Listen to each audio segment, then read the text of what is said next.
మీకందరికీ ప్రభు పేరట శుభములు తెలియజేస్తున్నాను.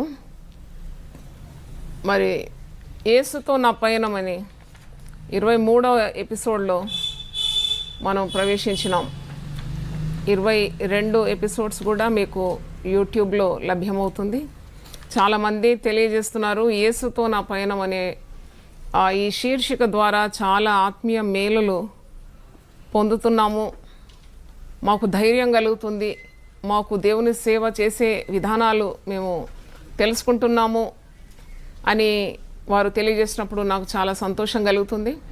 తప్పకుండా దేవుడు నన్ను నడిపించిన విధానము, మరి దేవుడు నాకు జ్ఞాపకం చేస్తున్న కొలది, నా పుస్తకాల్లో నేను రాసిన కొలది నేను తప్పకుండా మీకు వివరిస్తాను. దేవుని మహాకృప నాకు తోడుగా ఉందని నేను విశ్వసిస్తున్నాను. ఇది నా గొప్పతనం కొరకు కాదు, కేవలము దేవుని మహిమార్థము. మరి స్త్రీలను అబల అని అంటారు లోకం. అబల అనే స్త్రీ క్రీస్తులో ఏ విధంగా సబలగా మారుతుందో మనము ఈ ఎపిసోడ్లో తెలుసుకుంటున్నాం. అంటే క్రీస్తునందు స్త్రీలైనా పురుషులైనా వారు క్రీస్తును ధరించుకున్నవారు కాబట్టి క్రీస్తు ఆత్మ వారిలో ఉండి పనిచేస్తుందే కానీ మరి వారి సొంత శక్తి కాదని కూడా నేను తెలియజేస్తున్నాను. క్రీస్తు శక్తి నా మీద నిలుచుండి నా శ్రమల్లో, నా వేదనలో, నా బాధలో, నా ఒంటరితనంలో దేవుడు తన కృపను అపారంగా విస్తారంగా నా మీద కుమ్మరించి నన్ను ఎంతో అద్భుతంగా నడిపించిన ఆ దేవునికి నేను సదా కృతజ్ఞురాలు. నేను ఎప్పుడు చెప్పాను ఇది నా గొప్పతనం అని. అన్ని విధాల దేవుడు నాకు తోడుండి నడిపించినాడు. నేను ఒకటే చేసినాను, నేను దేవునికి విధేయురాలైనాను, దేవుని చిత్తం కనుక్కున్నాను, దేవుని స్వరానికి లోబడినాను. దేవునికి మరి విధేయత చూపడమే నా జీవిత ధ్యేయమని నేను భావించినాను. దేవుడు నన్ను సేవకు పిలిచినప్పుడు నాకు సాకులు చెప్పడానికి అనేక కారణాలు నాకుండింది. నేను చేయలేను, నేను రాను, నేను విధేయత చూపెట్టలేనని. కానీ దేవుని వాక్యములో కొన్ని మాటలు నాకు మరి దైవ భయాన్ని కలిగించి నేను ధైర్యంగా దేవుని సేవలో ముందుకు సాగడానికి కారణమైంది. దేవుడు ఎవరినైనా సేవకు పిలిస్తే వారు సాకులు ఎప్పుడు చెప్పకూడదు. దేవుని పిలుపు అందుకొని వెంటనే విధేయత చూపితే వారు పొందుకునే ఆశీర్వాదాలు ఇంతంత కాదు. వాళ్ళు కొన్నిసార్లు అనుకుంటారు ఒక ఉద్యోగం వదిలిపెడితే నేను మరి ఏమైపోతాను, నా కుటుంబం ఏమైపోతుంది అని అనుకుంటారు. కానీ అనేక కుటుంబాలను, వందల కుటుంబాలను నిలిపే శక్తి దేవునిలో ఉన్నది. దేవుడు నీ ద్వారా నిన్ను ఆశీర్వదించి ఎక్కువ మందిని అగునట్లుగా నిన్ను చేసి కోకొలలుగా జనాలు మరి నీ ద్వారా దీవింపబడడానికి దేవుడు వాడుకుంటాడని అంటే నేనే సాక్షిని. నేను ఒక్క ఉద్యోగము, బ్యాంకు ఉద్యోగం వదిలిపెట్టినప్పుడు అందరూ అన్నారు, ఎవరైనా చేస్తారా ఈ పని? లోకంలో ఎవరైనా చేస్తారా? ఒక బ్యాంకు ఉద్యోగం దొరకాలంటే ఎంత కష్టం. ఎన్ని టెస్టులు రాస్తే ఒక టెస్ట్ పాస్ అయిన తర్వాత మళ్ళీ ఇంటర్వ్యూ, మళ్ళీ ఎన్నో రౌండ్స్ ఉంటుంది, ఇవన్నీ ఉంటుంది. ఇవన్నీ మరి శ్రమ పడిన తర్వాత, వీటన్నిటి కూడా శ్రమ పడిన తర్వాత బ్యాంకు ఉద్యోగం లభించిన తర్వాత అది వదిలేయడం అంటే అది మూర్ఖత్వం అని అప్పుడు వాళ్ళు అనిపించింది. కానీ నాకు అనిపించలేదు. ఎందుకంటే నాకు తెలుసు నన్ను పిలిచిన వాడు నన్ను గట్టిగా నా చేతులు పట్టుకుంటాడు. నన్ను పిలిచిన దేవుడు నమ్మదగిన వాడు, నాకు మాట ఇస్తాడు, తప్పడు మాట, నన్ను అంతం వరకు కాపాడుతాడు. నన్ను కానీ నా కుటుంబాన్ని కూడా ఆయన ఎప్పుడు కూడా వదిలిపెట్టాడు. దేవునిలో అన్యాయం లేదు, దేవునిలో చెడుతనం లేదు. దేవుడు న్యాయవంతుడు, నీతిపరుడు. మరి మనము విధేయుల పిల్లలకు ఆయన చేసిన వాగ్దానాలు అదేకంగా ఉంది. పరిశుద్ధాత్మనిస్తానన్నాడు, మరి దీవెనలు కుమ్మరిస్తానన్నాడు, కాపాడుతానన్నాడు కదా. ఇవన్నీ ఆయన మాటల మూట కదా. ఆయన నన్ను ఎలాగ చేతులు వదిలిపెడతాడని నాకు విశ్వాసం ఉండేది. అయితే దేవుడు నన్ను పిలిచినప్పుడు వెంటనే విధేయత చూపినాను, ఇమ్మీడియట్ ఒబీడియన్స్. అయితే ద్వితీయోపదేశకాండం 28వ అధ్యాయంలో దేవుడు నాతో మాట్లాడాడు. డ్యూటానమీ 28:47-48. మీలో చాలామందికి దేవుని పిలుపు ఉన్నది, కానీ మీరు ఒక్క అడుగు దేవునికి ముందు వేయరు. ఎందుకంటే మీరు అన్నీ ఆలోచిస్తారు. మీకు దేవుని కంటే ఎక్కువ తెలివి ఉందని అనుకుంటారు. కొన్నిసార్లు నేను పిలిచినావు అనుకున్నంత తెలివిలో నీకు ఇసుమంత లేదు. కాబట్టి తన్ను తాను తగ్గించుకొని దేవుని స్వరానికి విధేయులైనప్పుడు దేవుడు దీవిస్తే ఎలాగుంటుంది? మన ముస్లిం సోదరులు అంటారు కదా, జబ్ అల్లా మియా దేతా ఓ ఊపర్ వాళ్ళ చప్పర్ పాడికే దేత. నాకు అది ఎంత మంచిగా అనిపించిందంటే, ఒక మనిషి నీకు సాయం చేయడం ఎంత, దేవుడు సాయం చేయడం ఎంత. ఒక ఇన్స్టిట్యూషన్లో పని చేస్తే వాళ్ళు ఎంత ఇస్తారు, కానీ దేవుడు తన ఆకాశ వాకిళ్ళు విప్పి దీవిస్తే ఒక వ్యక్తిని తట్టుకోగలడా, పెట్టుకోగలుగుతాడా? అంత గొప్ప దేవుని నమ్మాలి, అంతే. నమ్మి ఒక అడుగు వేయాలి. అడుగు నువ్వు వేసిన తర్వాత దేవుని మాటకు విధేయత అయితే అది ఎన్ని ఆశీర్వాదాలు నేను లెక్క పెట్టలేను. ఎంతమంది సేవ ద్వారా దీవింపబడినారంటే లెక్క లేదు, పత్రం లేదు. ఇప్పుడు ఒక్కొక్కరు స్వయంగా వచ్చి, అమ్మా నేను కూడా నా సాక్ష్యం చెప్తాను, నేను ఏ విధంగా యునైటెడ్ పీపుల్ ఫెలోషిప్లో నేను ఆశీర్వదింపబడి ఒక సేవకురాలైనాను, ఒక సేవకుడనైనాను, ఒక సంఘం నాకు వచ్చింది, నా కుటుంబం కట్టబడ్డది, నాకున్న రోగం పోయింది, నాకున్న భయం పోయింది, మరి నాకు ఉద్యోగం లభించింది, లేక మరి నాకు వివాహం కలిగి సంతోషంగా కుటుంబ జీవితం జీవిస్తున్నాను. ఇవన్నీ సాక్ష్యాలు కొలలుగా వింటున్నాం. ఒక్కరి విధేయత అనేక మంది ఆశీర్వాదానికి కారణమైపోతుంది. ఒకరి అవిధేయత మూలంగా ఏ విధంగా లోకానికి పాపం వచ్చిందో అలాగే ఒక్కరి విధేయత, యేసుక్రీస్తు విధేయత చూపినాడు, మరి శ్రమపడ్డాడు. శ్రమ లేనిది కిరీటం లేదు కదా. సిలువలో నలగొట్టబడినాడు, ఆ రక్షణ మరి సర్వలోకానికి అందించినాడు. అలాగే మనం విధేయత చూపెట్టడానికి ఎప్పుడు వెనకాడకూడదని నేను ఈరోజు మొదట్లోనే మీకు చూపెడుతున్నాను. నన్ను హెచ్చరించిన కొన్ని వాక్యాలు మీకు చదివి వినిపించాలనుకున్నాను. ద్వితీయోపదేశకాండం 20:47లో, నీకు సర్వ సమృద్ధి కలిగి ఉండి నీవు సంతోషంతోనూ హృదయానందంతోనూ నీ దేవుడైన యెహోవాకు నీవు దాసుడు కాలేదు గనుక ఆకలి దప్పులతోనూ వస్త్రహీనతతోనూ అన్ని లోపములతోనూ యెహోవా నీ మీదకు రప్పించు నీ శత్రువులకు దాసుడు. ఈ మాట నన్ను చాలా మరి శుద్ధీకరించింది. అలాగే నాకు దైవ భయం దయచేసింది. ఎందుకంటే దేవుడు మనం పిలిచినప్పుడు దేవుడు అన్నీ మనకిచ్చి, అన్ని వసతులు ఇచ్చి, అన్ని రకాలుగా తోడుంటానని మాటలు ఇచ్చి, తర్వాత కూడా మనం వెనుకాడితే ఒక రోజు వస్తుంది ఆకలి దప్పులతో దేవుని సేవ చేయాల్సి వస్తుంది. దేవుని సేవ కాదట అది. ఆకలి దప్పులతో, వస్త్రహీనతో, అన్ని లోపాలతో దేవుడు మన మీదకి రప్పించే శత్రువులకు మనం దాసులం అయిపోతామని ఒక ఖండితమైన ఒక వాక్యం నన్ను చాలా హెచ్చరించి, అందుకే నేను వెనుకాడలేదు. అంటే నేను చాలా పరిహేళనలు అనుకున్నాను, ఇక చాలు నా వల్ల కాదు, ఎన్ని సంవత్సరాలు చేసినా ఆగిపోతాను. మొట్టమొదట నేను ఆగిపోతానని కారణం ఏంటంటే తెలుగు నాకు సరిగా వాక్యం మరి వాక్శుద్ధి లేదు, మాట్లాడడానికి చదవడానికి వాక్కులు సరిగా రావడం లేదంటే చాలా నిరుత్సాహపడి అమ్మ దగ్గర పోయి చెప్పినాను అనమాట. నేను సేవ చేయలేను అమ్మ, 1 సంవత్సరం చేసినాను, ఇంకా నేను చేయలేను, ఎందుకంటే తెలుగే రాదు నాకు. తెలుగు ప్రజల ముందు ఊరికే ఇంగ్లీష్ మాట్లాడితే గమ్మత్తుగా ఉంటుంది, అలా ట్రాన్స్లేటర్కి ఇంకో వ్యక్తిని పెట్టాలి, నా వల్ల కాదు అన్నప్పుడు అమ్మ ఒక మాట అన్నది, అది చెవులో గింగురమంటది ఎప్పుడు. లూకాసు వార్త 9:62లో, నాగటి మీద చేయబెట్టి వెనక తట్టు తిరిగి చూచివాడు పరలోక రాజ్యానికి పాత్రుడుగా. నువ్వు నాగటి మీద చేయబెట్టినావు, దేవుని సేవకు విధేయత చూపినావు, ఇంకెప్పుడు ఇంకా వెనక తిరగొద్దు, ముందుకే పోవాలన్నది. అప్పటి నుండి ముందుకే నేను అడుగులు వేసినాను. అలాగే దేవుని చిత్తం ఎరిగి చేయకుంటే కూడా చాలా శ్రమలు అనుభవించాల్సి వస్తుంది. ఎందుకంటే దేవునికి సంతోషపరిచేది ఏంటి? దావీదు భక్తుడు అంటాడు, దేవా నీ చిత్తం చేయటం నాకు సంతోషం. అవును, దేవుని చిత్తం చేస్తే మనకు సంతోషం, దేవునికి కూడా ఆనందం కలుగుతుంది కదా. చిత్తం చేయకుంటేనే అనేకమైన శ్రమలు, కఠిన మరి బాధలు కలుగుతుంది. దేవుడు అలా వదిలిపెట్టాడు. దేవుడు అంటాడు కదా 28 ఆదికాండం 15 నేను నీతో చెప్పిన మాట నెరవేర్చు వరకు నిన్ను విడవను అంటే అది ఆశీర్వాదంగా అనుకుంటారు కానీ అది నాకు అనిపిస్తుంది ఒక దెబ్బ అనిపిస్తుంది కదా. మన పిల్లలతో అంటాం, నేను నీకు చెప్పిన మాట నువ్వు వినకుండా నేను విడిచేది లేదు అంటాం కదా. అలాగే దేవుడు అంటున్నాడు, నేను నీతో చెప్పిన మాట నువ్వు విను వరకు నిన్ను విడిచిపెట్టను అంటున్నాడు. కాబట్టి మనం గ్రహించాలి, మనము ఫలించడానికే కదా దేవుడు పిలిచింది. ఆయన అంటాడు, ఫలింపని ప్రతి తీగని నేను తీసి పారవేస్తాను. ఎవడైనా వ్యవసాయకుడు కానీ తోటమాలి కానీ ఎండినవి కొన్ని ఉంటాయి, మరి అవి ఫలించవు, నిష్ఫలంగా ఉంటే వాటిని తీసి గోడ మీద నుండి పారేస్తాడు. అదే నిలిచి ఉండి ఫలించే వాటికి చాలా భద్రత ఇస్తాడు. ఇప్పుడు ఒక చాలా ఫలభరితమైన చెట్టు తోట యజమాని చాలా భద్రత తీసుకుంటాడు, చాలా శ్రద్ధ తీసుకుంటాడు, ఎందుకంటే చాలా ఫలిస్తుంది, ఇది ఇంకా కలకాలం ఉండాలి అని చెప్పి. దానికి ఏదైనా పురుగు పట్టినా కానీ అది తోట యజమాని ఎంత శ్రద్ధగా పురుగు విషయం అది తొలగించేంతవరకు నిద్రపోవడం అనుకుంటా, ఎందుకంటే it is yielding much fruit. ఇది నాకు ఒకసారి దేవుడు నేర్పించినాడు.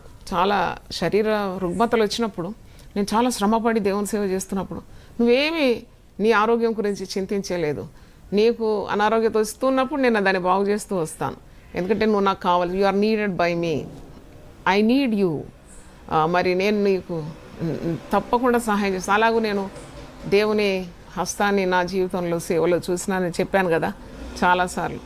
అలాగే మరి ఫలింపని చెట్టు మరి యజమానుడు దాన్ని నరికి పడివేస్తాడని యేసుప్రభు స్వయంగా దాన్ని శపించినప్పుడు వీళ్ళ మట్టుకు ఎండిపోయిందని కూడా మనం చూస్తున్నాం.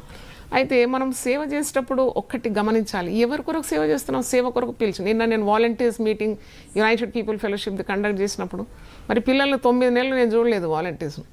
మరి ఒక్కసారి నాకు మేము అందరినీ చూడాలనిపిస్తుంది వాలంటీర్స్ అబ్బాయిలను. దాదాపు 40 పైగా ఉన్నారు. వాళ్ళు పిలిచినప్పుడు నేను మనం అందరం కలిసి భోజనం చేద్దాం, మాట్లాడుకుందాం.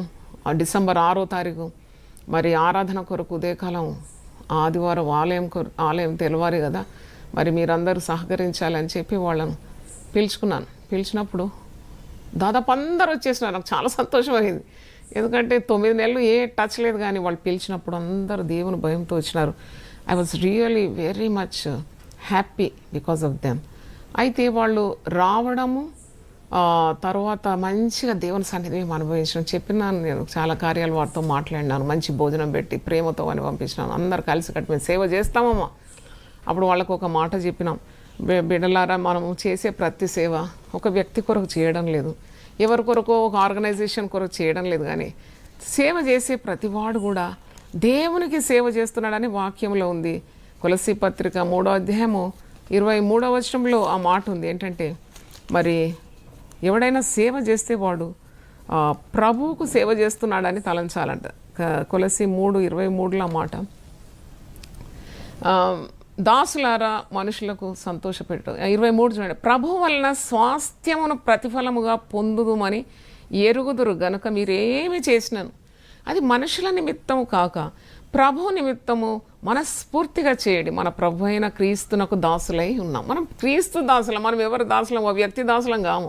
దేవుడు సేవకు పిలిచినప్పుడు మనం ఒక వ్యక్తి, ఒక మనిషికి దాసులంగా, మనం క్రీస్తు దాసులం అని మర్చిపోకూడదు. క్రీస్తు పని మనం చేస్తున్నాం, క్రీస్తు దర్శనాన్ని ఒక వ్యక్తి కలిగితే సహకరిస్తున్నాం. అంతేగాని మనం ఎవరికి దాసులం? ప్రభు దాసులం మనం. అయినా మనం చేసే పని ఎవరి కొరకు చేస్తున్నాం? ఒక వ్యక్తి కొరకు చేయడం లేదు.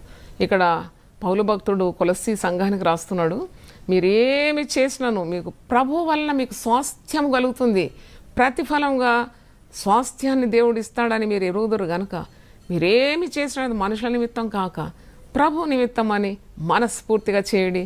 మీరు ప్రభు అయిన క్రీస్తునకు దాసులై ఉన్నారు. ఇంత మంచి మాట. అంటే మరి దీని ద్వారా మనం ఏం నేర్చుకుంటామంటే దేవుని సేవ, మన దేవుని సేవ అంటాం మనము. అంటే దాని అర్థము we are serving God most high, మహోన్నతుడైన దేవుని సేవకులుగా మనం పిలువబడినామని అర్థం. అప్పుడు మనం చేసే ప్రతి పని కూడా మరి దేవుడే మనకు ప్రతిఫలం ఇస్తాడని విశ్వాసం. ప్రభు వల్ల మీరు స్వాస్థ్యాన్ని పొందుకుంటారు. నాకు అది జరిగింది, నా జీవితంలో జరిగింది, దాంట్లో అనుమానం లేదు. తర్వాత దేవుడు ఎప్పుడు కూడా మర్చిపోడు మనల్ని, అది జ్ఞాపకం చేసుకోవాలి. నేను ఒక దైవజనానికి ఈరోజు నేను చెప్పినాను, అయ్యా మీరు ఇంతగా ప్రజల సేవ చేసినారు కదా, మీరు ఎంత ధర్మాలు చేసినారు, ఎంత దానం చేసినారు, నేను కన్నులారా చూసినాను. మీరు చేసిన పనికి తగిన ఫలితం మీకు ఇస్తాడు. మీరు ఇప్పుడు కొద్దిగా అణిగిపోయినారు, కానీ మీరు తప్పకుండా మీరు ఒక ఫీనిక్స్, ఇంగ్లీష్లో ఫీనిక్స్ అంటారు. ఫీనిక్స్ అంటే పెద్ద ఒక రూపంలో మీరు ఎత్తబడతారు, మీరు అంత ఎత్తుగా ఎదిగిపోతారని చెప్పినాను. ఎందుకంటే దేవుడు నాకు ప్రార్థనలో బయలుపరిచినాడు ఆ సంగతి. ఎందుకంటే మనం చేసే మంచి ఎక్కడికి పోదు, చేసే చెడు కూడా ఎక్కడ పోదు. ఎందుకంటే విత్తువాడు కోస్తాడు, కొద్దిగా పోస్తాడు, సమృద్ధిగా పంట కోస్తాడు. ఆ యొక్క నియమం ఉన్నది కదా పరిశుద్ధ గ్రంథంలో, అది దేవుని మాట అది. కాబట్టి మనం చేసేది ఎక్కడ పోదు. మనం చేసే కార్యాలు దేవుడు మర్చిపోతాడా? ఏం మర్చిపోడు. Never he forgets. I can dare say what all the good you do in the name of the Lord, God will never forget. ఇప్పుడు చూడండి, మోషే మరి ఆ జమ్ముపేటలో ఆ తల్లి ఆ నీళ్ళలో వదిలినప్పుడు మోషే గురించి దేవునికి ఒక గొప్ప ప్రణాళిక ఉంది. That is going to lead lakhs and lakhs of Israel లక్షలాది ఇస్రాయేల్లో నడిపించాలా. అది ముందే దేవునికి తెలుసు. ఆ నీళ్లలో అలా జమ్ముపేటలో వదిలేసినా కానీ దేవుడు తల్లి మరి వెచ్చదనం లేకుండా పెరిగినాడు మోషేకు తల్లి వెచ్చదనం ఎక్కడుందండి? 3 నెలల బాబు పుట్టినప్పటి నుండి పాపం వేరైపోయినాడు కదా. చిన్న బిడ్డకు ఎప్పుడు తల్లి వెచ్చదమే పెద్ద వైద్యం అది. అయితే మరి ఆ తల్లి వెచ్చదనం లేదు, నీళ్లలో ఉన్నాడు. దాని తర్వాత తండ్రి ఎవరో దూరం ఉన్నాడు. కానీ దేవుడు ఆ బిడ్డను వదిలిపెట్టకుండా తల్లిదండ్రులుగా చూడు రాజభవనంలో చేర్చినాడంటే దేవుడు ఎంత గొప్ప దేవుడు. తర్వాత అక్కడి నుండి మరి ఇశ్రాయేల్ ప్రజలు నడిపించడానికి మోషే గురించి ఎప్పుడు ఆలోచిస్తాను. నేను ఎప్పుడు అనుకుంటాను, అబ్బా ఇంకా ఇంత వయసు అయింది, ఇంకా సేవ చేయాలంటే వెంటనే నాకు మోషే గుర్తొస్తాడు. మోషే పరిచర్య ఆరంభించినప్పుడు 80 సంవత్సరాల వయసు. అంటే ఇంకా నాకు ఇంకొక మరి 16-17 సంవత్సరాలన్నా ఉన్నది. ఇంకా మోషే ఆరంభించిందే 20 సంవత్సరాల కంటే ఇంకెంత టైం ఉందనుకుంటా నేను. అంటే దాని అర్థం ఏంటంటే దేవుడు తన అరచేతిలో చెక్కుకుంటాడు తన సేవకులను, దాసులను. ఆయన కన్నులు ఎప్పుడు కూడా వారి మీదనే ఉంటుంది. వారి శ్రమను, వారి కన్నీళ్లను, వారి పరిచర్యను, వారి సహనాన్ని, వారి విశ్వాసాన్ని, వారి సహనాన్ని అంతా కూడా దేవుడు లెక్కలోకి తీసుకొని వారికి తప్పకుండా ప్రతిఫలం ఇస్తాడని నేను నా జీవిత సాక్ష్యం ద్వారా మరి నేను చెప్పగలను. మరి ఒకటి నేను గమనించినాను ఏంటంటే, నాకు మరి మీ భాగ్యం ఏంటి సిస్టర్, మీరు how much lucky you are అంటే ఐఎమ్ వెరీ లక్కీ అని చెప్పాలి. ఎందుకంటే నా కొరకు నేను సేవ ఆరంభించి మరి నేను చెప్పాను కదా 92లో ఆరంభించిన ఇంతవరకు నేటి వరకు కూడా లక్షలాది జనం నా కొరకు ప్రార్థన చేస్తారు. ఇంకంతకంటే నాకు ఏం కావాలి చెప్పండి? నాకు మరి ఏం కావాలి? నాకు బంగారం కావాలన్నా, వెండి కావాలన్నా, కోట్ల రూపాయలు కావాలన్నా, నాకు అందరి ప్రార్థనలు ఉన్నాయి, అదే చాలు. గుడ్ విషెస్ ఉన్నాయి, అదే చాలు. వెల్ విషర్స్ ఉన్నారు నాకు ఒకళ్ళు ఉంటారు. కొందరు అసూయ చేత, కొందరు లేని మాటలు అంటారు. అది వాళ్ళ కీడు వాళ్ళ వెంబడి ఉంటుంది, నాకేం కాదు. కానీ నన్ను ప్రేమించేవారు ఎంతమంది ఉన్నారు, నా కొరకు ఎదురు చూసేవారు ఎంతమంది ఉన్నారు. నా కొరకు కొందరైతే ఉపవాసం ఉంటారు. వారానికి ఒక్క రోజు ఇది జాయ్ సిస్టర్ కొరకు మేము కేటాయించిన దినం. We will fast and pray for her. వాళ్ళకి రాదా ఆశీర్వాదాలు. నేను ఇంతకుముందు ఎప్పుడు చెప్తాను, యుద్ధమునకు పోవడానికి ఎంత భాగమో యుద్ధ సామాగ్రి దగ్గర నిల్చోవానికి అంతే భాగం. నేను పుల్పిట్ మీద ఉండి ప్రసంగాలు విడుదల చేస్తే నాకెంత ఇస్తాడో అంతే ఇస్తాడట ప్రార్థన చేసేవారు. అందుకే సేవకులు ఒకరు ప్రార్థన చేయడానికి యునైటెడ్ పీపుల్ ఫెలోషిప్లో గురువారం కేటాయించబడ్డది. We are pleading before God for all God servants, TV speakers, YouTube speakers, young and old, men and women, అందరి కొరకు విజ్ఞాపనలు యునైటెడ్ పీపుల్ ఫెలోషిప్ పేర్లు పెట్టి ప్రార్థన చేస్తున్నారు. ఒక్కొక్కరు 5 తీసుకొని ప్రార్థన చేస్తున్నారు. దేవుని నామానికి మహిమ కలుగునుగా.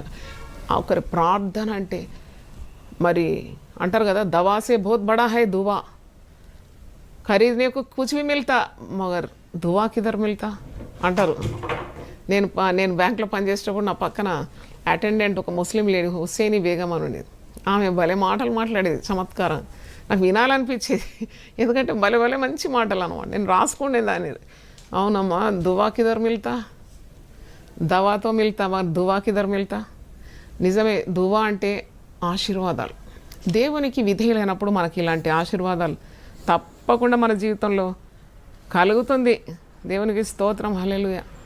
దేవుడు మరి నడిపిస్తాడు అంటారు కదా. దేవుడు నేను చేయబట్టి నడిపిస్తాడు, దేవుడు నీ ముందు ఉంటాడు, నీ వెనుకుంటాడు, నీ పక్క నుండి నడిపిస్తాడు. నన్నైతే ఎత్తుకొని నడిపించినాడు, నన్ను ఎత్తుకున్నాడు దేవుడు.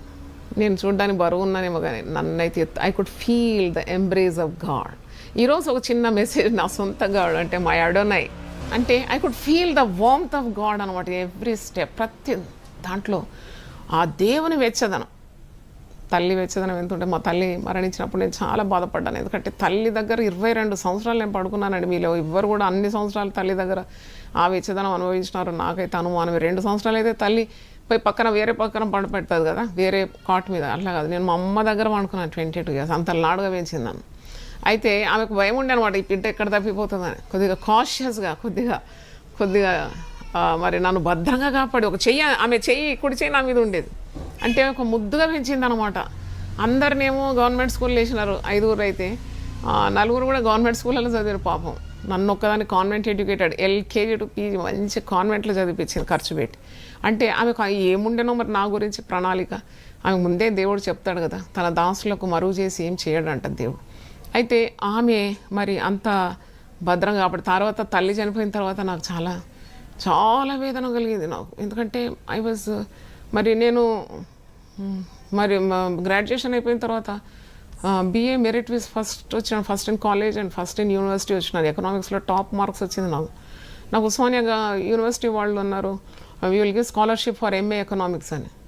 అప్పుడు నేను చాలా మొండిగా ప్రవర్తిస్తున్నాను, దేవుడు లేడంటున్నాను. మా నాన్నగారికి చాలా భయం అయిపోయింది నా గురించి. అన్నాడు, స్కాలర్షిప్ వద్దు, ఏమొద్దు, ఈమెను ఇక్కడ నుండి మరి కేరళకు పంపించేయాలి, అక్కడ ఏదైనా వివాహం మ్యాచ్ వస్తే మరి పెళ్లి చేసేయాలి. అస్సలు హైదరాబాద్లో అస్సలు వద్దు, జాయ్ వద్దు. ఎందుకంటే ఆమె చెడ్డ పేరు తెస్తుంది, ఆమె తీవ్రమైన తలంపులు, ఆమె రెవల్యూషనరీ థాట్స్, ఆమె ఒబే చేయదు, ఆమె విధేయత చూపెడదు, కాబట్టి ఇక్కడ తీసేయాలన్నాడు. చూడండి, తండ్రి అలాంటి కఠినమైన తీర్పు మరి ఐడియా అంటే ఆలోచన నా గురించి తీసుకున్నాడు. అంటే ఎందుకంటే ఆయన కష్టపడి పాపం సేవ చేసిన సేవలో మరి నేను ఒక మచ్చగా మిగిలిపోతే ఎంత బాధ ఉంటుంది. అయితే ఇక్కడ వద్దన్నాడు అనమాట నన్ను. అప్పుడు మా అమ్మ గుండె పలిగిపోయింది, ఎందుకంటే నన్ను ఎక్కువ ప్రేమించింది. నన్ను తీసేస్తే ఆమె ఇంకా బ్రతకలేదనమాట, అంత గారాభంగా పెంచింది. నేను అంటున్నాను కదా, గ్రాడ్యుయేషన్ BA పోతుంటే నచ్చి జడలేసి పంపించేది, నాకు తల దువ్వేది, నా ఇస్త్రీ బట్టలు వేసి చక్కగా బొమ్మలాగా తయారు చేసి పంపేది అమ్మ నన్ను. అంత లాడుగా చూసుకుని ఒక్కసారి ఆమె దగ్గర ఉండేది నన్ను తీసేస్తే ఎలా ఉంటుంది. నాకు అప్పుడు 23 సంవత్సరాలు, 22 సంవత్సరాలు అమ్మ దగ్గరనే కదా. ఈ 23వ ఏట నన్ను కేరళ పంపాలి, అక్కడ అక్క దగ్గర ఉండాలి. మరి నా చదువు MA చదవనియడం లేదు, MA ఎకనామిక్స్. నాకు చాలా ఇంట్రెస్ట్ ఎకనామిక్స్ సబ్జెక్ట్ అంటే. My father was not allowing, ఎందుకంటే ఏం చేయలేదు అప్పటికి. కానీ కొద్దిగా తీవ్రవాదినది, ఒక మంచి అంటే కొద్దిగా డిఫరెంట్ ప్రిన్సిపల్స్ ఉండేది నాకు, కొద్దిగా భేదంగా ఆలోచించేదాన్ని. అప్పుడు మరి పెళ్లి చేసి పంపించేయాలి. కానీ మానవ తలంపులు ఎన్నున్నా మరి అంతిమ కార్యాలు అంటే finally the will of God will be done in any one's life who is chosen. చూడండి, దేవుడు నన్ను ఎప్పుడు ఎన్నుకున్నాడు, మధ్యలో కాదు కదా, తల్లి గర్భంలోనే ఎన్నుకున్నాడు. మధ్యలో మనుషులు ఎన్ని చేసినా అది కానియలేదు దేవుడు. నాకు అప్పుడంతా అనిపించింది. ఇప్పుడు వాక్యం 46 యెషయా 4వ వచనం చదివినాను ఈరోజు. ఎత్తుకొని రక్షించువాడు ఆయనే. నేను ఎత్తుకొని అంట, నీకు నడక రాదు. కొన్నిసార్లు పిల్లలు నడవరు సరిగా, నడక రాదు, ఇట్లా గీసుకుంటారు, రాసుకుంటారు నడుసు. అప్పుడు తల్లి ఏం చేస్తుంది, ఒక్కసారి ఎత్తుకుంటుంది. అట్లా ఎత్తుకున్నాడు నన్ను దేవుడు, ఎత్తుకొని నడిపించినాడు. అక్కడ వెళ్ళినప్పుడు అక్కడ MA ఎకనామిక్స్ కార్యవట్టం యూనివర్సిటీ, చాలా పెద్ద యూనివర్సిటీ కేరళ. అక్కడ నేను మెరిట్లో పాస్ అయినాను ఎంట్రన్స్లో. చూడండి, ఎక్కడ నాకు ఓటమి మరి కలుగుతుందని భయపడినాను, అక్కడే నన్ను చాలా గొప్పగా ఆశీర్వదించినాడు దేవుడు. మరి అక్కడ నేను MA ఎకనామిక్స్, దాని తర్వాత నాకు ఎందుకు నేను ఒకరి మీద ఆధారపడాలి, నాకు ఒక ఉద్యోగం తెచ్చే. దేవుని కాదు నేను అడిగేది, ఆశపడుతున్నాను అంతే. దేవునికి విరోధిగా ఉన్నాను, దేవుడేంటి దేవుడు అనుకున్నాను. కానీ దేవుడు నన్ను వదిలిపెట్టలేదండి. అందుకే పౌలు భక్తుడు తిమోతికి అంటాడు, మనం నమ్మదగని వారం ఆయన నమ్మదగిన దేవుడు. ఆయన ఎంత నమ్మకత్వం నా పట్ల చూపెట్టినాడు. నేను ఎన్నిసార్లు ఆయన చేయి వదిలేసినాను, కానీ ఆయన తన మరి బాహుతో నన్ను ఆలింగనం చేసుకొని నన్ను ఎత్తుకొని నడిపించినాడు. ఆ మొండి రోజులన్నీ కూడా గుర్తొస్తుంది నాకు. మొండితనం చేసిన యవన ప్రాయంలో నన్ను ఎత్తుకొని నడిపించినాడు. Because I would definitely fall. అందుకే నన్ను ఎత్తుకొని నా ప్రభువు నన్ను నడిపించినాడు. అందుకే ఈ 1000 నామములు చెప్పడానికి కారణం ఏంటంటే, because God loved me so much, I wanted to explore. ఇంకా ఎంత గొప్ప దేవుడు, ఇంకా ఎంత ప్రేమ గలవాడు, ఇంకా ఎంత శక్తి గలవాడు, ఇంకెంతెంత నా మీద భద్రత చూపెడతాడని అనుభవం ద్వారా తెలుసుకున్నాను. అందుకే 1000 నామాలు చెప్పడానికి నాకు అనుమతి ఇచ్చినాడు దేవుడు. అది తలుచుకుంటే వచ్చే కార్యం కాదు, కోరుకుంటే వచ్చే దీవెన కాదు. నాకు ఆ దీవెన దొరికింది. That was the love that God showed on me. అయితే మరి ఆ దేవునిలో ఎదుగుతూ ఇలాగూ వచ్చినాక మరి నాకు ఇంకా పెద్ద అంటే నేను పాస్ అయితే ప్రతి మెట్టుకు ప్రతి క్లాస్కు ఒక సర్టిఫికేట్ ఇచ్చినట్టు రకరకాల శ్రమ అనుభవంలో తీసుకొచ్చి దేవుడు తన చెయ్యి ఎడతెగక నాకు తోడుంచి, తర్వాత నాకు మరి శ్రమలంటే భయం కానీ, పెద్ద బెదురు కానీ, వణుకుడు అట్లా లేకుండా. అంటే అంటారు కదా, నిండా మునిగినోనికి చలి ఎలా సోకుతుంది, నిండా మునిగినాక ఇంకా చలి తిరగదట అని. అలాగైపోయినా నేను. చలి ఏంటి ఇక నిండా మునిగినోనికి అన్నట్టు నాకు శ్రమల తరబీదు అనమాట. బిగ్ అది ఆ శ్రమల బడిలో అలాగ నేను తరబీదు పొందుతూ వచ్చినాను. దేవునికి స్తోత్రం. ఒకసారి అన్ని ఆటంకాలు, ఎక్కడ చూసినా మరి పోరాటాలు, ఇంట పోరాటం, బయట పోరాటం. అయినా కానీ భయపడలే. నేనేం ఒక వాక్యం నన్ను బలపరిచింది, అది చదవాలనుకుంటున్నాను. మొదటి రాజుల గ్రంథం మరి 18వ అధ్యాయము 38వ వచనం చదువుతాను. అంటే హౌ దిస్ హెల్ప్డ్ మీ. అంటే God can do anything for his children. ఏదైనా చేయగలడు దేవుడు. ఎన్ని ఆటంకాలన్నా తొలగించగలడు, ఎన్ని పర్వతాలైనా ఆయన కూల్చి భూమట్టసం చేయగలడు. ఒక పెద్ద విశ్వాసం. ఏలియా ప్రవక్త గురించి ఒకరోజు చదువుతుంటే 1 కింగ్ 18 చాప్టర్ 38 అతడు ఈలాగున ప్రార్థన చేయుచుండగా యెహోవా అగ్ని దిగి దహన బలి పశువులను, కట్టెలను, రాళ్లను, బుగ్గిని దహించి కందకమందున్న నీళ్లను ఆరిపోజేసి. అంటే అట్టర్ ఇంపాసిబిలిటీ. ఈ బలిపీఠం మీద నిండా నీళ్లు పోసినాడు, అయినా కానీ ఆ ఏలియా చేసిన ప్రార్థన దేవుడు విని ఆకాశం నుండి అగ్నిని పంపించినాడు. దహన బలి, పశువులను, కట్టెలను, రాళ్ళు, బుగ్గిని అంతా దహించి కందకమందున నీళ్లను ఆరిపోజేశాను.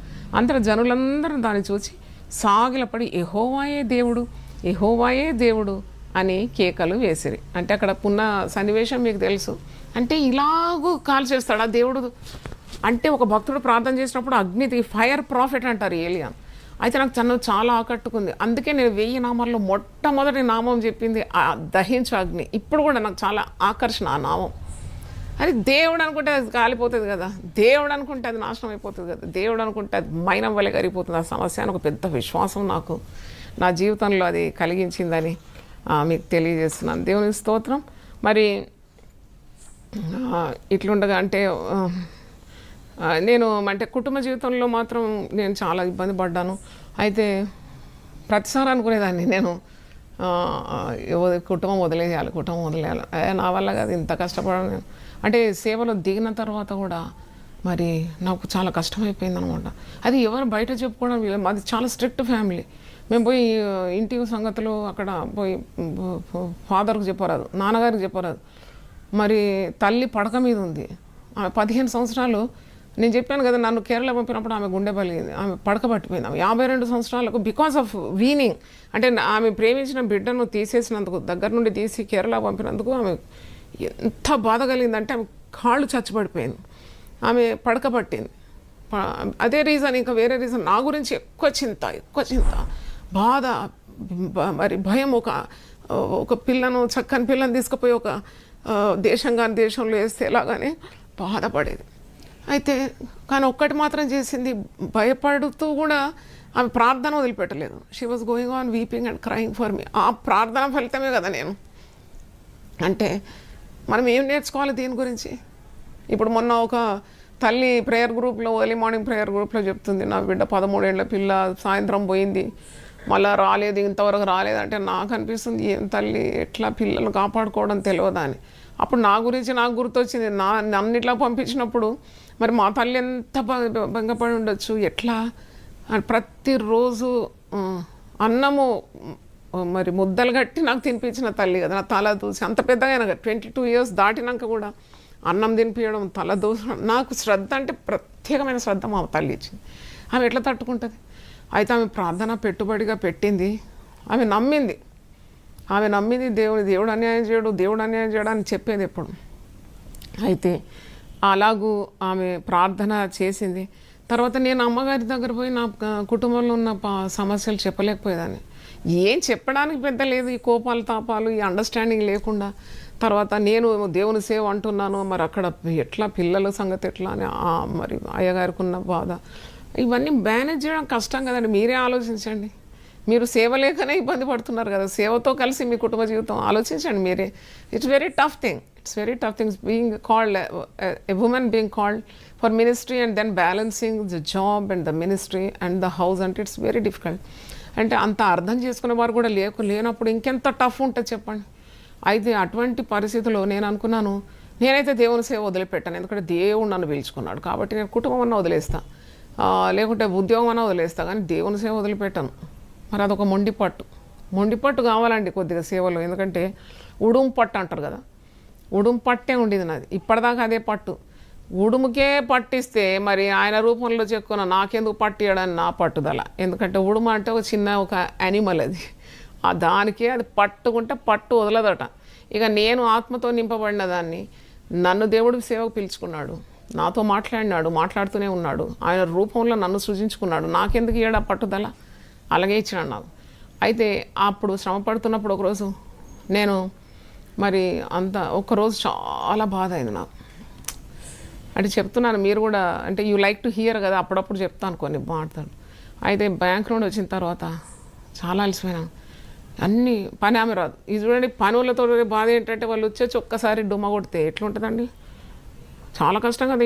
ఇంట్లో వంట వండాలి, గిన్నెలు దొమ్ముకోవాలి, బట్టలు ఉతుక్కోవాలి, ఇల్లు నీట్ చేసుకోవాలి, అంత మళ్ళీ సూమ్సాం ఉండాలి, మళ్ళీ గొడవలు వస్తాయి అని కష్టపడిన ఆ రోజు. బ్యాంక్ నుండి వచ్చి నిద్ర వస్తుంది, అసలు నాకు అలసిపోయినాను. కానీ ఆయన ఇన్ని గిన్నెలు ఉంటే అన్ని దోమినాను, చిన్న పిల్లలు సతాయిస్తూ ఉన్నారు, అది చేసినాను. పిల్లలంతా మరి కాళ్ళు చేతులు ముఖం కడి ముగ్గురు పిల్లలు చిన్న పిల్లలు అప్పుడే పాప చనిపోయి చాలా టెన్షన్లో ఉన్నాను అనమాట. అది మర్చిపోలేకపోతున్నాను పాప చనిపోయింది కదా. అయితే ఇలాగ చేసి అంత చేసి అయినా కానీ అయ్యగారు 11 గంటల ఎయిర్లైన్స్ నుండి వచ్చేలోగా అన్నీ వండి పెట్టాలా. మా అమ్మ ఎప్పుడు చెప్పేది should not neglect your house, ఇల్లు ఎప్పుడు కూడా నువ్వు అలక్ష్యం చేయొద్దని తల్లిదండ్రుల బోధ కదా. అయితే అవును ఇల్లు అలక్ష్యం చేయదు అంటే ఆ స్త్రీ ఆడ చితికి చింతపండు అయిపోవాలన్నమాట దాని అర్థం. ఎందుకంటే మరి సహకారం లేకుంటే ఏం చేస్తుంది ఆమె, మరి బోధలన్నీ వినాలి కదా. సరే అని చెప్పినాను, నేను అన్నీ చేసినాను. అయ్యగారు నన్ను మెచ్చుకుంటాడులే, ఈరోజు అంత కష్టపడి ఇల్లు కష్టపడి తోమి చేసి చక్ అంటుంది ఇల్లు, నడ్డిరిగింది అనుకోండి.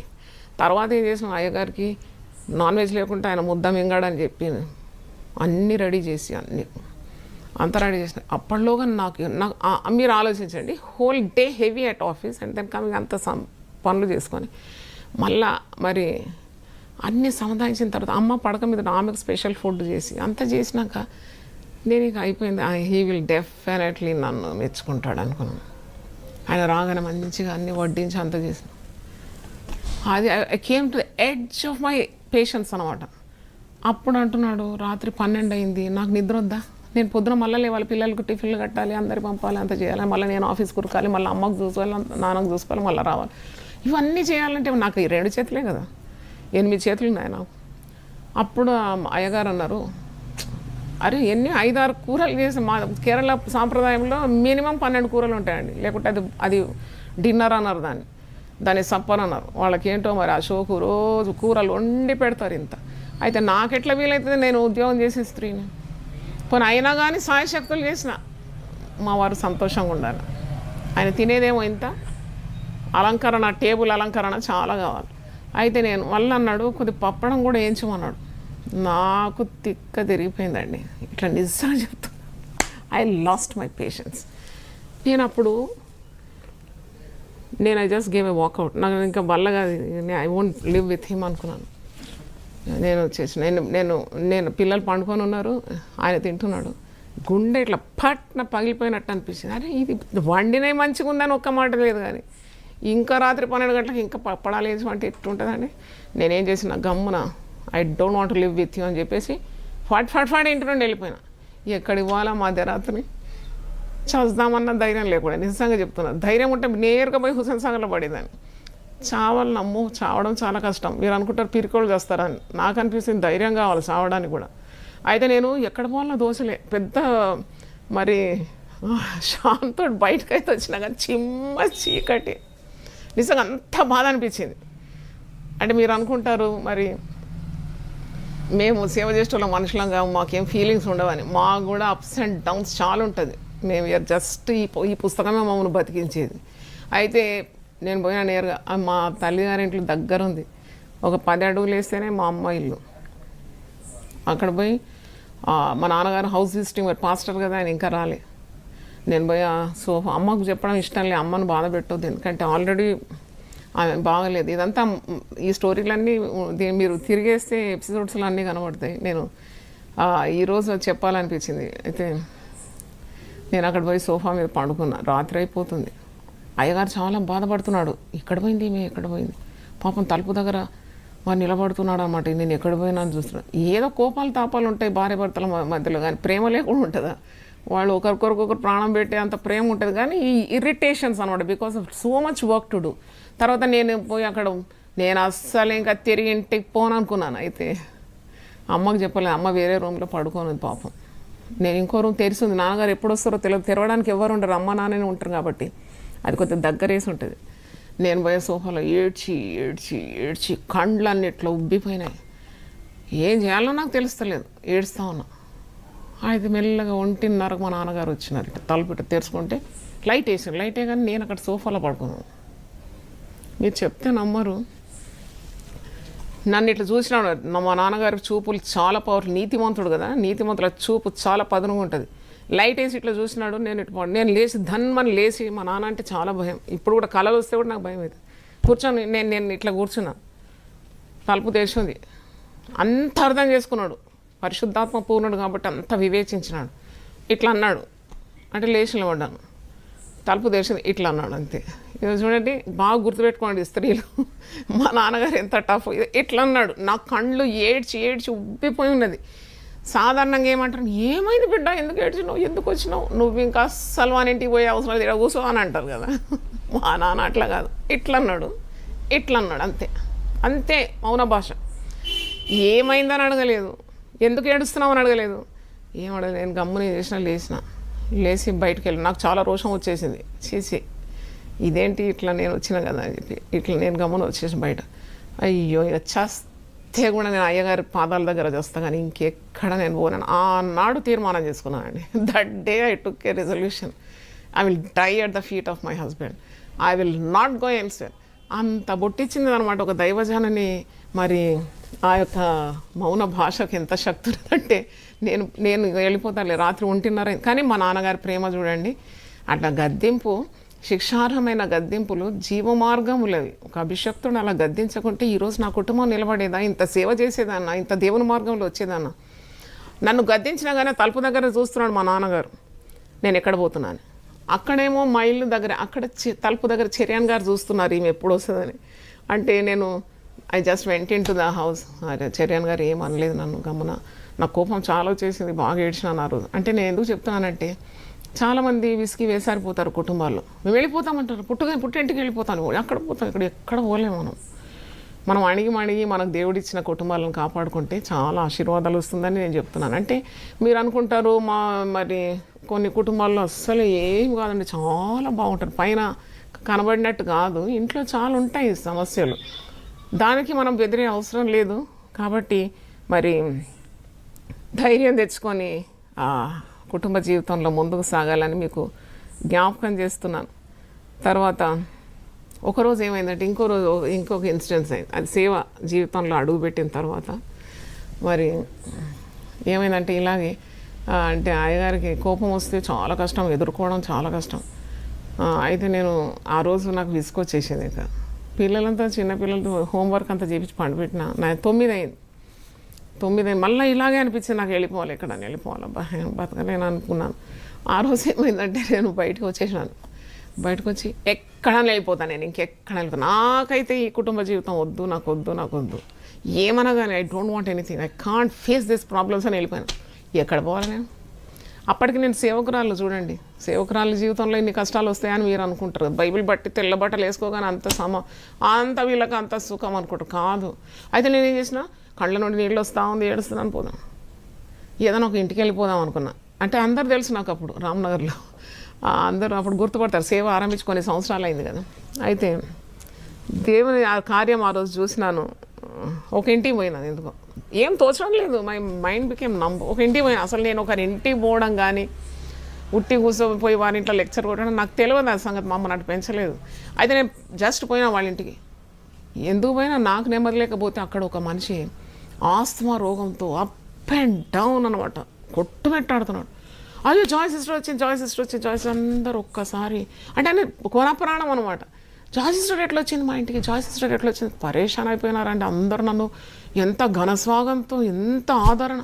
నా గుండెలో ఉన్న బాధ వాళ్ళకేం తెలుసు. నేను అసలు బయటకు వచ్చేసినాను దిక్కు లేకుండా, కానీ నన్నే వాళ్ళు గొప్పగా వాళ్ళు స్వీకరించి, అమ్మ ఒక్క మాట ప్రార్థన చేయి అంటే నేను అనుకున్నా, ఓహో దేవుని ప్రణాళిక ఇలా ఉంటుంది, దేవుని లెక్కలని. నేను చేసిన వెంటనే కొబ్బరి నూనె తీసుకురండి, ప్రార్థన చేయగానే ఆయన ఆస్తమా డౌన్ మంచిగా నార్మల్ అయిపోయింది. నేను అక్కడ నుండి వచ్చేసిన. అప్పుడు ఇంకా 9:30 అవుతుంది, 9:40 అవుతుంది. ఎంత ధైర్యం చూడండి ఆ చీకట్లో. తర్వాత నేను ఇంకా పోతున్నా, ఎక్కడ పోతున్నాడో నాకు తెలియదు. పోతుంటే ఇంకొక ఫ్రెండ్ ఇంటికి పోయినాను. ఆ ఫ్రెండ్ ఇంటికి పోయినప్పుడు అక్కడ మరి ఒక చిన్న బిడ్డ హై ఫీవర్తో బాధపడుతుంది. అమ్మ సిస్టర్ ఎట్లా వచ్చింది సిస్టర్, ఈ టైంకు మా ఇంటికి వచ్చినారంటే నిజంగా దేవదూతలాగా మా ఇంటికి వచ్చినారు, వాళ్ళు ఖుషిపడుతున్నారు. ఆ బిడ్డను ఎత్తుకొని ప్రార్థన చేసిన, ఆ జ్వరం అప్పుడే వదిలిపోయింది. మరి బిడ్డను చేతికి ఇచ్చి సంతోషంగా వాళ్ళు చాలా ఆనందపడతారు. అసలు ఏంటి దేవుడు పంపినాడు మిమ్మల్ని మా ఇంటికి, దేవుడే పంపినాడు. నేనేమో విసిగి వేసారి ఇంటి ఇల్లు వదిలేసి వస్తుంటే దేవుడు పంపినాడు అని వాళ్ళు అంటారు. సరే దేవుడే ఇట్లా పంపిండేమో.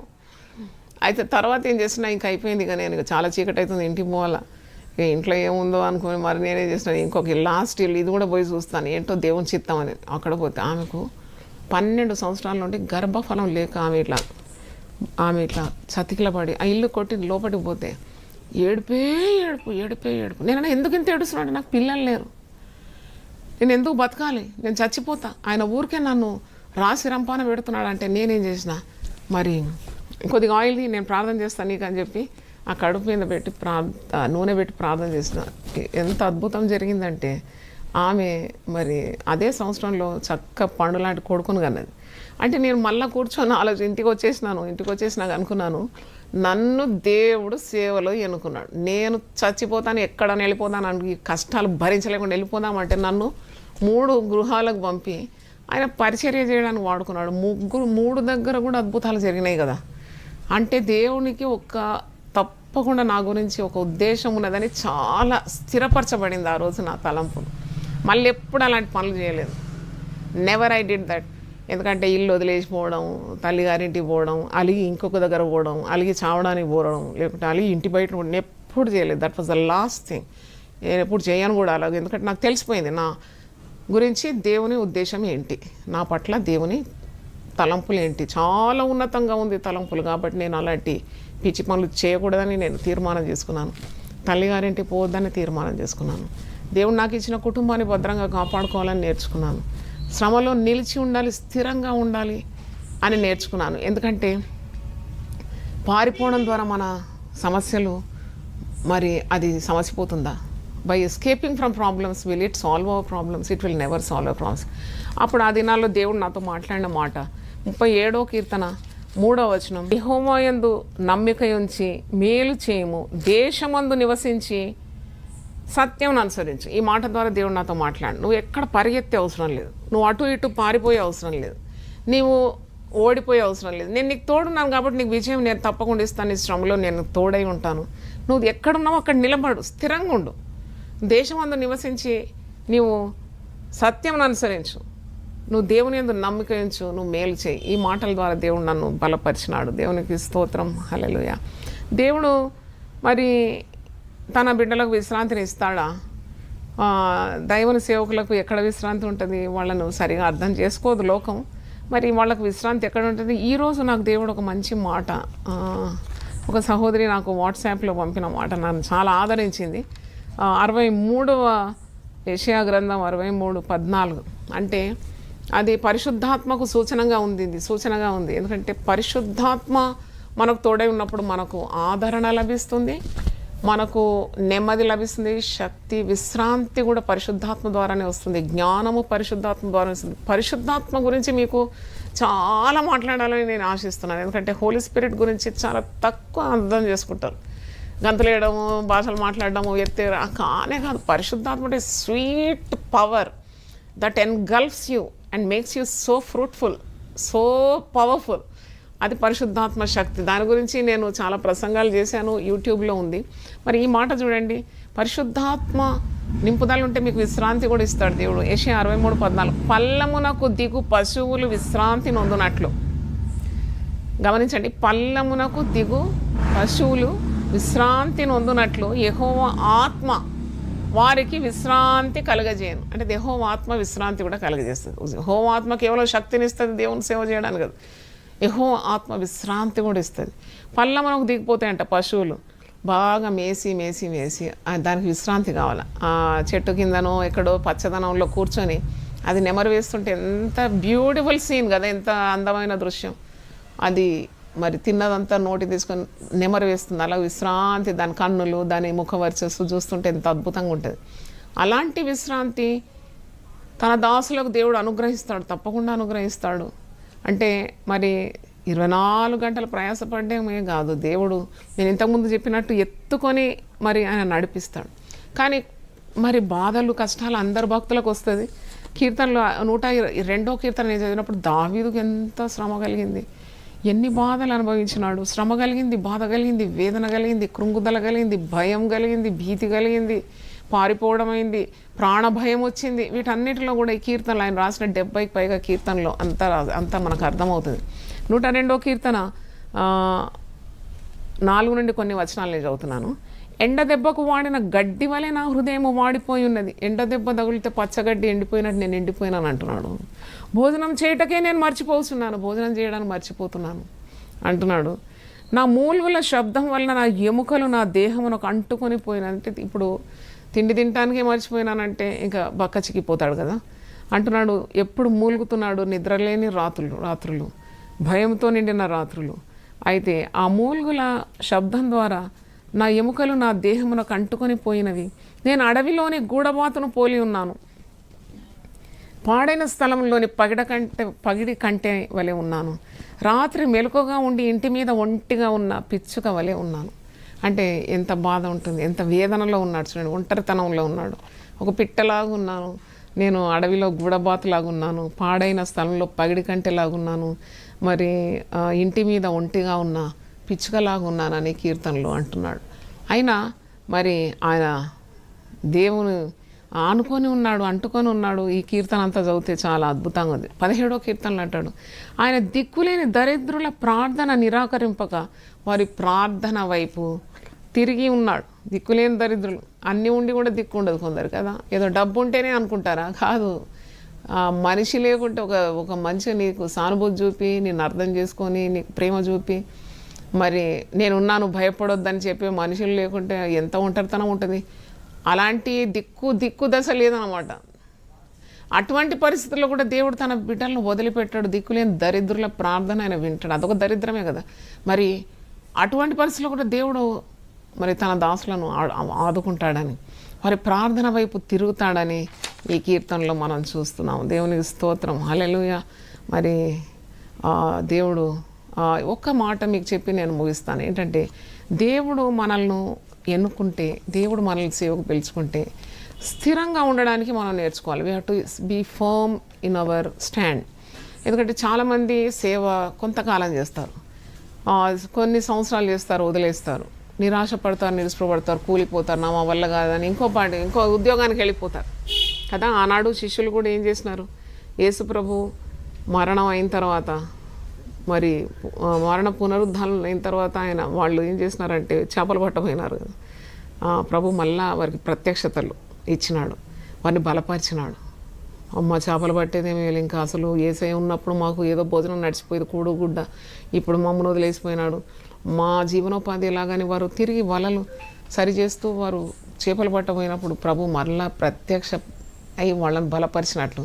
అంటే కొన్నిసార్లు నిరుత్సాహం వచ్చి మరి మనము మానేసుకోవద్దు దేవుని సేవ. ఆయన అంతవరకు నడిపిస్తానన్నాడు కదా. ఇదో యుగ సమాప్తి వరకు సదాకాలం తోడుగా ఉంటున్నాడు అన్నది ప్రభుయే. కాబట్టి ఆయన ఎప్పుడైనా మాట తప్పుతాడా? మనల్ని వదలడు, విడవడు, ఎడబాయడు. ప్రభు ఎప్పుడు మనతోనే ఉంటాడు, మరణం వరకు మనల్ని నడిపిస్తాడు. పిలిచిన దేవుడు తప్పకుండా మనకు అడుగడుగున శక్తిని నింపుతూ నడిపిస్తాడని నా జీవితం ద్వారా నేను మీకు తెలియజేస్తున్న. స్థిరత్వం కొరకు మనం ప్రయాసపడాలి. ఏంటంటే స్థిరంగా నీ హృదయం ఉండాలి. It should not be dwindling. ఎందుకంటే దేవుడు ద్విమనస్కులను ద్వేషిస్తాడని. God hates a double minded person. నువ్వు అటున్నావు ఇటున్నావు అంటే అది ఎటు కాకుండా అయిపోతావు. అందుకే వాక్యంలో ఉంది 51వ కీర్తన 10వ వచనంలో, దేవా నా యందు శుద్ధ హృదయం దయచేయండి, స్థిరమైన మనసు నాకు నూతనంగా పుట్టించమని ప్రార్థన చేస్తాడు. చూడండి 51వ కీర్తన 10వ వచనంలో, దేవా నా యందు శుద్ధ హృదయం కలగజేయము, నా అంతరంగంలో స్థిరమైన మనసును నూతనముగా పుట్టించు. మళ్ళా ఇంకా 119వ కీర్తన 5వ వచనం, స్థిరత్వం గురించి మీరు చూస్తారు. అంటే be firm and steady in your calling. 119వ కీర్తన 5వ వచనం, ఆహా నీ కట్టడలను గైకొన్నట్లు నా ప్రవర్తన స్థిరపడి ఉండుట ఎంత మేలు, నా ప్రవర్తన స్థిరపడి ఉండిన ఎంత మేలు అని అంటున్నాడు. దేవునికి స్తోత్రం, హల్లెలూయా. కనుక 119, 133లో కూడా ఒక మాట ఉంది చూడండి, 119, 133. ఇక్కడ నీ వాక్యమును బట్టి నా అడుగులు స్థిరపరచము, ఏ పాపమును నన్ను ఏలయము. నీ అడుగులు స్థిరపరచబడాలి. అంటే నీవు ప్రతి సమస్యలో కూడా నిబ్బరము కలిగి ధైర్యంగా ఉండాలి. 108వ కీర్తన 1వ వచనంలో ఉంది చూడండి, దేవా నా హృదయము మరి నిబ్బరముగా ఉంది, నీ అందు స్థిరమై ఉన్నది. 108వ కీర్తన, దేవా నా హృదయము నిబ్బరముగా ఉన్నది, నేను పాడుచు స్తుతిగానము చేసేదను, నా ఆత్మ పాడుచు గానము చేయను. అంటే you have to be firm. ప్రార్థన చేసినప్పుడు దేవుడు తప్పకుండా ఇలాంటి నిలకడ జీవితం, స్థిరమైన జీవితం, స్థిరమైన పునాది మీద నీ ఆత్మీయ జీవితం కట్టి నిన్ను ప్రయోజనకరమైన వ్యక్తిగా తప్పకుండా దేవుడు చేయగలడని మరి నేను చెప్తూ నా మాటలు ముగిస్తున్నాను. ప్రార్థన చేసుకుందాం. Definitely God has called you, obey the call. దేవుడు నిన్ను పిలిస్తే తప్పకుండా విధేయత చూపినప్పుడు తప్పకుండా మరి దేవుడు నీకు తోడుండి తన ఉద్దేశాలన్నీ కూడా నీ ద్వారా ఆయన జరిగిస్తాడని చెప్తూ నేను ఈ ఎపిసోడ్ను ముగిస్తున్నాను. ఇది 23వ ఎపిసోడ్. ఇంకా ఎన్ని ఉన్నాయో నాకు తెలియదు, కానీ దేవుడు నాకు ఇచ్చిన సమయము, వీలు, ఆరోగ్యం కలదు. తప్పకుండా ప్రతి మంగళవారం 8 నుండి 9 వరకు మీకు నా అనుభవాలు నేను పంచుకుంటాను. Definitely it will bless many people. చాలామందికి ఇది ఉపయోగకరంగా ఉంటుంది, ధైర్యాన్ని ఇస్తుంది అని నాకు మరి ప్రభువే బయలుపరిచినాడు కాబట్టి నేను ఇలాగ చెప్తాను. నా కొరకు కూడా మీరు ప్రార్థించండి. Let us pray. ప్రార్థన చేసుకుందాం.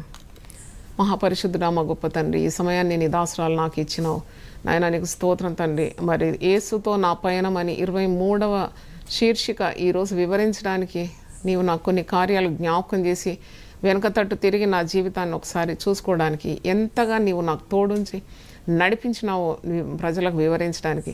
నాకు ఈ సమయాన్ని ఇచ్చినందుకు నీకు వందనాలు చెల్లిస్తాను. గొప్ప దేవుడు నాయన, నీకు స్తోత్రం. We can't describe with our tongue Lord. మా నాలుక చాలనైనా నిన్ను వివరించడానికి, నీ కార్యాలు అతి గంభీరములనైనా ఎన్న శక్యము కానివి ప్రభువా, వివరించడానికి మా వల్ల కాదు ప్రభువా. అయినను తండ్రి మరి నీ యొక్క మహిమను మేము మరి వివరించి నువ్వు చేసిన కార్యాలు లెక్క పెట్టడానికి మీరు కృపచూపమని ప్రార్థన చేస్తున్నాను. అనేకులకు ఆశీర్వాదకరంగా ఈ యొక్క శీర్షికను మీరు వాడుకోవాలని కోరుతున్నాను. ఈరోజు దేవుని వాక్యము శ్రద్ధగా విన్న ప్రతి ఒక్కరి తల మీద నీ హస్తం ఉంచి వారిని ఆత్మతో నింపి వారిని ఆశీర్వదించి వారి అవసరతలన్నీ కూడా తీర్చి తండ్రి వారి కుటుంబాలకు నీ క్షేమం దయచేయమని మరి ప్రభా ఈ సేవకు తోడ్పడుతున్న ప్రతి బిడ్డను దీవించమని ప్రార్థిస్తున్నాను. సకల ఆశీర్వాదాలు మమ్మల్ని నింపమని యేసు నామములో అడుగుతున్నాను తండ్రి. Amen amen. తండ్రి అయిన దేవుని ప్రేమ, యేసు క్రీస్తు కృప, పరిశుద్ధాత్మ సహవాసం మనందరికీ సదాకాలము తోడుగా ఉండును గాక. ఆమెన్. God bless you. దేవుడు మళ్ళీ సమృద్ధిగా దీవించును గాక. ఆమెన్.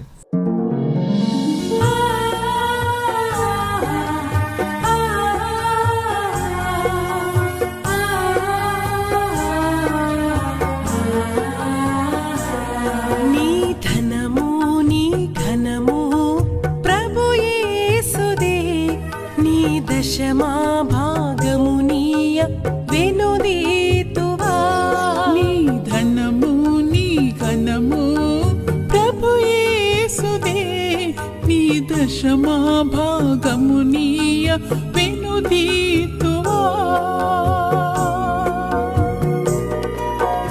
ధరలోన ధనధాన్యములనీయగా కరుణించి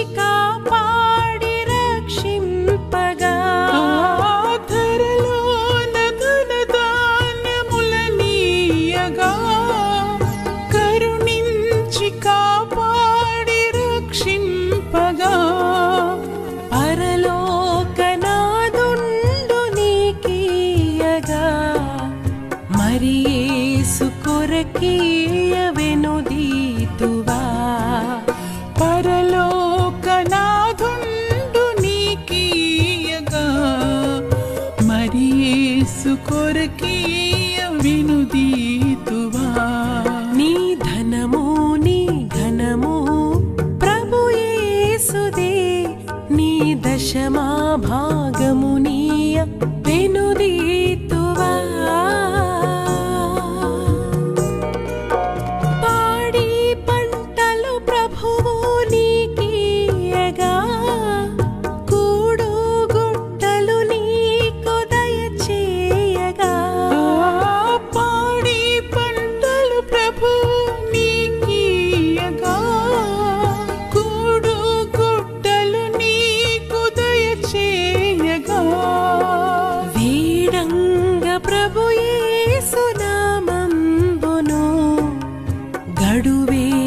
ప్రభుకీయను క్రైస్తవా, వేడంగ ప్రభు యేసు నామమును గడువేల ప్రభుకీయను క్రైస్తవా. నీ ధనము నీ ఘనము ప్రభు యేసుదే, నీ దశమా భాగమునీయ వెనుదీ